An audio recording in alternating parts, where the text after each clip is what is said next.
What's up, YouTube, and welcome to my pickups video for the month of November 2019. Travel this month was pretty limited. I mostly just went to places within my home state, typical places that I end up going for work, but I did get a wide variety of pickups this month. Several of these were purchased in stores, and then also some things I found on eBay over the month. So we're going to get started with a game for the Japanese PC Engine Super CD, and this is Star Parodier.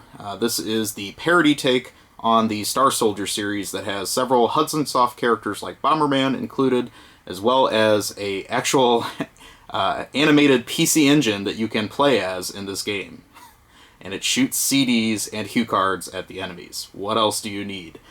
This is a game that is well known as far as shooters that were left in Japan. This actually was planned for a US release. It just did not happen due to kind of how the PC Engine Turbo Duo was doing during that time toward the end of the system's life. But this is a must for shooter fans on the system. It's a game that's been on my want list for a long time, and I do own the Japanese Sony PSP Star Soldier collection that does include this game, so that's primarily how I've played it over the years, but I really did want to get it on its home system in the original release. So highly recommend this game. It plays incredibly smooth, and even though it's considered like comedic and parody style, it does play just about as hardcore as the regular Star Soldier games in the series, and can highly recommend this for anybody that has a Turbo Duo or a PC Engine Super CD. So very happy to get that in my collection. I guess my other comment on that game is it has finally started going down in price. It really, there's a ton of them out there on the market if you look on eBay, and I was able to get this one for less than $50, which was unheard of even probably 10 years ago. So very happy to get that in my collection, probably just due to the glut of the ones that are out on the market right now. Next we're going to talk about another shooter. This one is for the Sega Master System, and this is Aerial Assault. I did own this cart only before, but this is an upgrade to a nice complete copy, and this is one of the later release US Sega Master System titles that's actually pretty difficult to find. My understanding is this game's way easier to get in the European version. The artwork's slightly different, but I would actually say this has good artwork for the cover, considering what most of the Master System games look like. It seemed like they finally started to get the artwork right about when the system died. So, very good quality shooter. This is also available on the Sega Game Gear, but obviously I prefer the home version on the Master System, and can definitely recommend this one. This one is pretty pricey if you want a US version of the game, but what I found, and this was very strange, is a seller in Australia that was selling this US spec version of the game, not the European version. And even with the expensive shipping to Australia, it was still like 20 bucks less than what it goes for currently for the US version. So had to wait a few weeks to get it, but it was definitely worth it for a nice little upgrade to the collection and a nice complete copy. Next, let's talk Sony systems. I'd say probably the bulk of the video is stuff for Sony systems this week, or this month. And the first one of these is yet another upgrade. This is Ghost Hunter for the PS2, a horror-style game, I believe, for the system. I have not played this one yet. I own this game box and CD and for several years, but ultimately now found a complete copy to upgrade to. This game really just doesn't show up too much in stores. I know you can easily find it online, and the prices have gone up quite a bit, but for some reason it just took me a long time to find a reasonably priced copy in a store, and that's kind of why I was waiting to get an upgrade for that. Next up is PS4 stuff, and like I said, I did get a lot of PS4 releases this year, or this month, and probably a lot of that is due to Black Friday sales and things like that. First one of these is another shooter. This is a new release that just came out in Japan, and I haven't even opened it up yet. This came in from Amazon Japan in the mail this week, and that is the Lisara Collection. These were two early 2000s arcade shooters, Visara 1 and Visara 2, that are both included in the collection, and then they've also added a new widescreen 4-player mode that you can play, 4-player co-op in person, which is kind of cool. I haven't played it yet, but these are two arcade games I've always wanted to try, and it was really neat that these came to the PS4 way later than their initial arcade release. This was initially released as like a strictly limited games release, and it sold out very quickly. I don't think they really printed enough. It may get a limited run release, but as far as I know, the Japanese version is full print, and is probably going to be the easiest one to get. Plus, it was actually pretty affordable to get even shipped with Amazon Japan. What I did not know when I ordered this, because the Amazon Japan site, even with Google Translate turned on, still leaves several things in Japanese, is that this came with free bonus items. So I got some free bonus stuff with it that I wasn't even expecting. I was wondering why the box was like a shoebox size for a single game.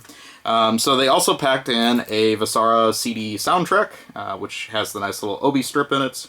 Again, haven't opened or listened to that.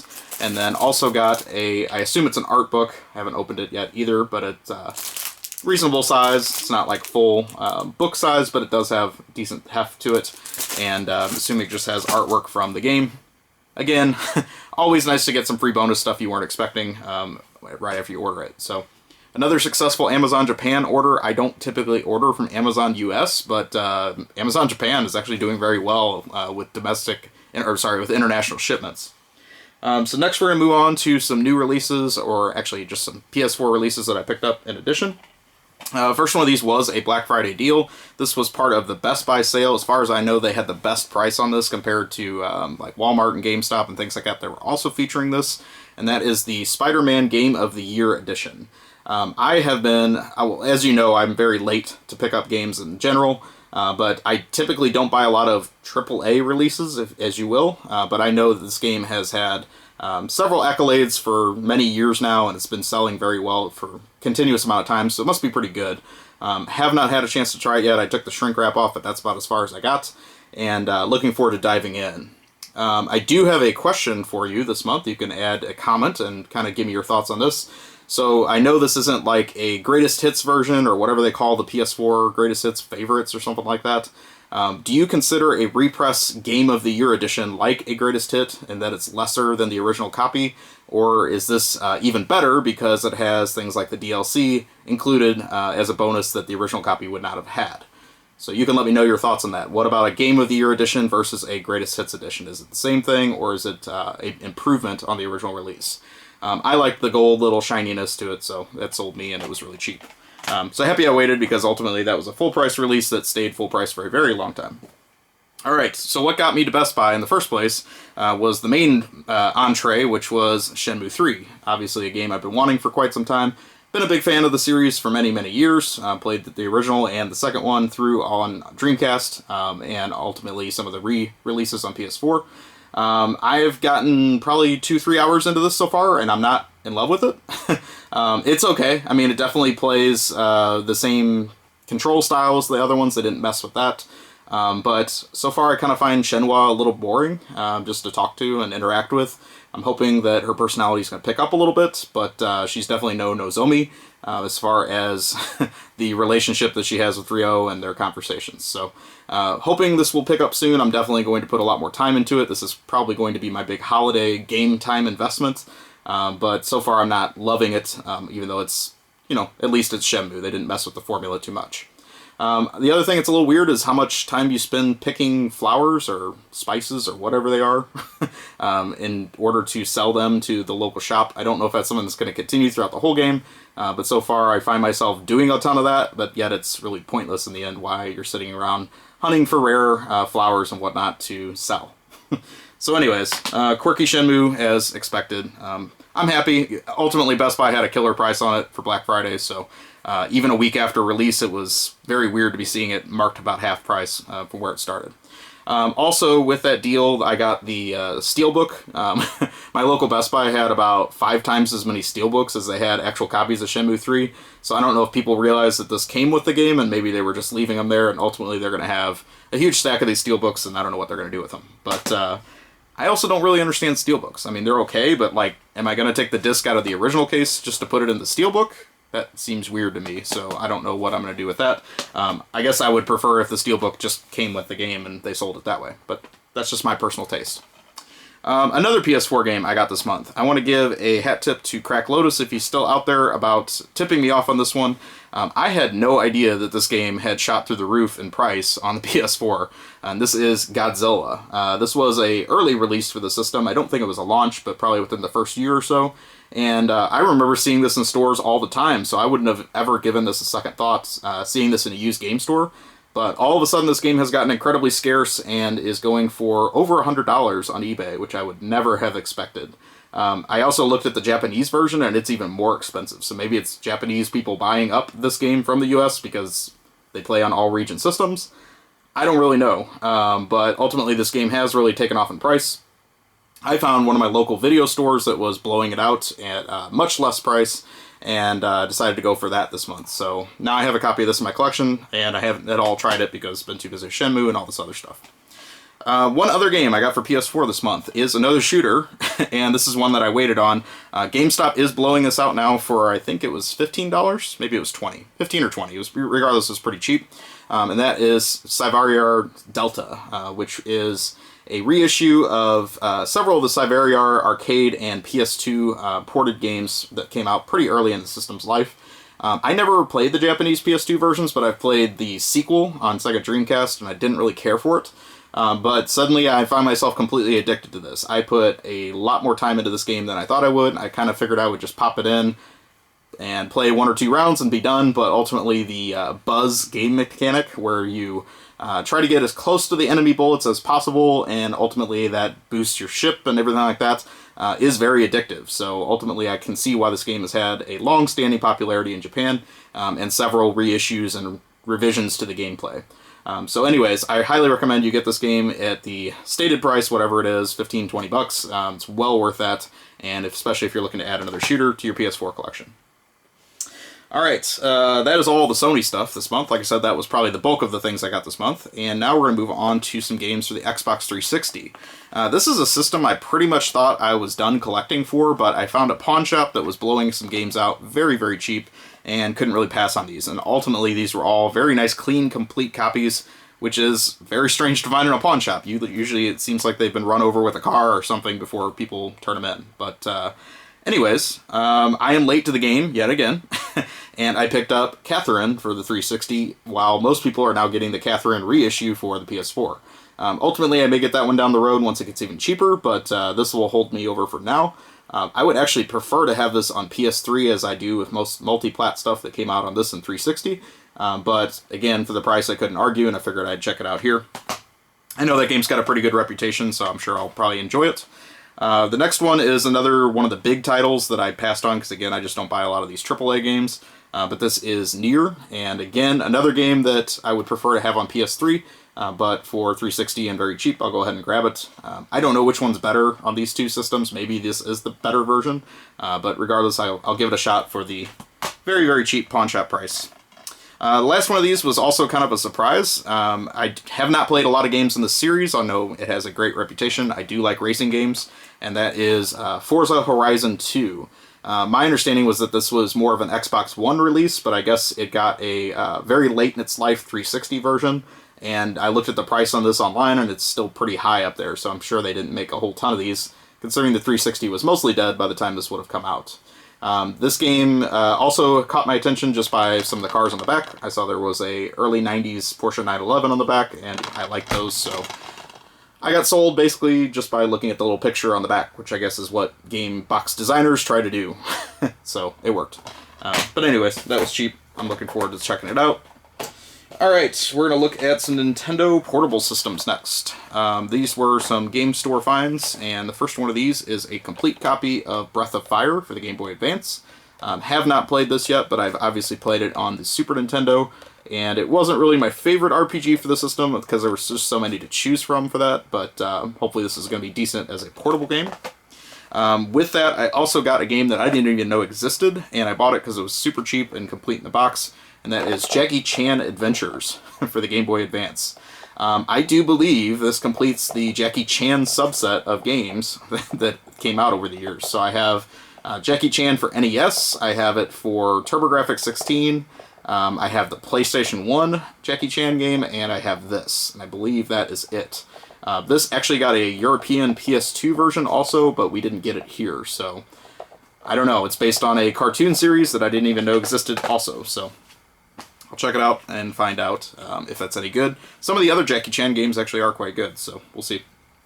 I got a couple games for DS this month, and the first one of these is one I've been wanting for a long time to complete a subset, and I could never find it cheap, but this time I did. So this is Castlevania Order of Ecclesia, I guess is how you say that. This was the third game for the DS that they released in that series.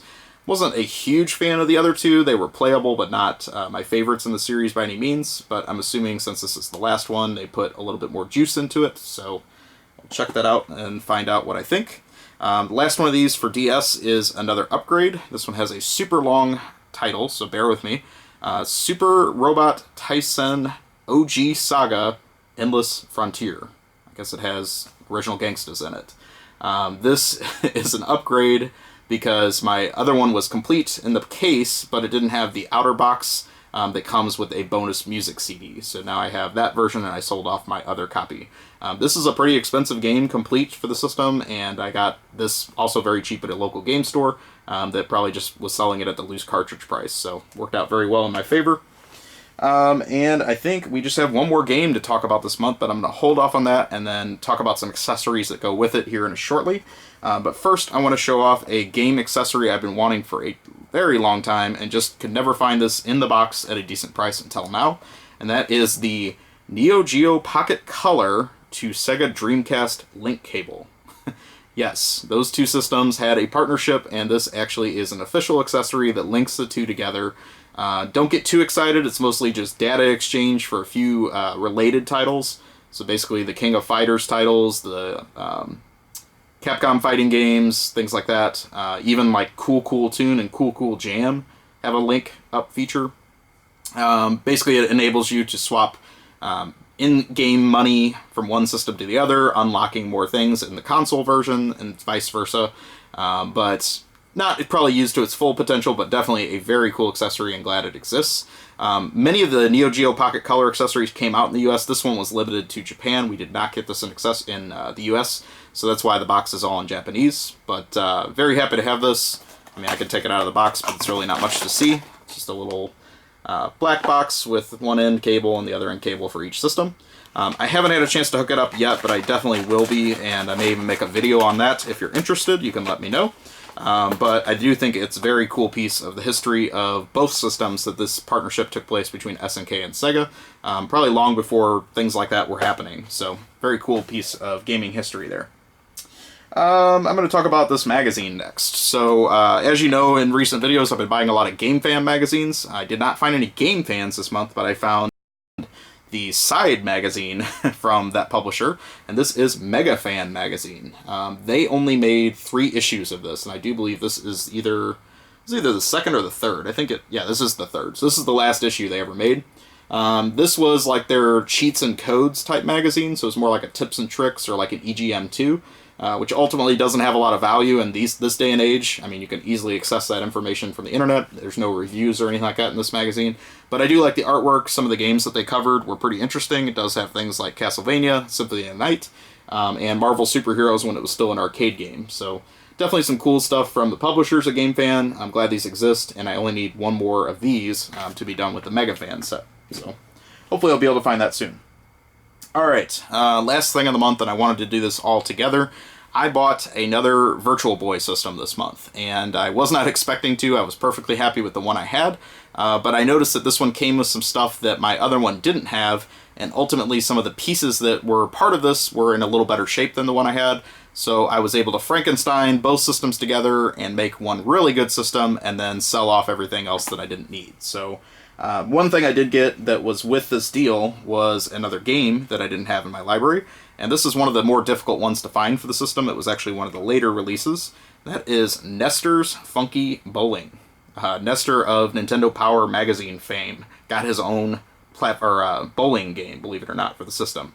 I don't know if he was always intended to be the lead character, but that is something that happened. And it didn't come with the box, but it came with the original manual. So if I ever get a box for this, I can make it complete.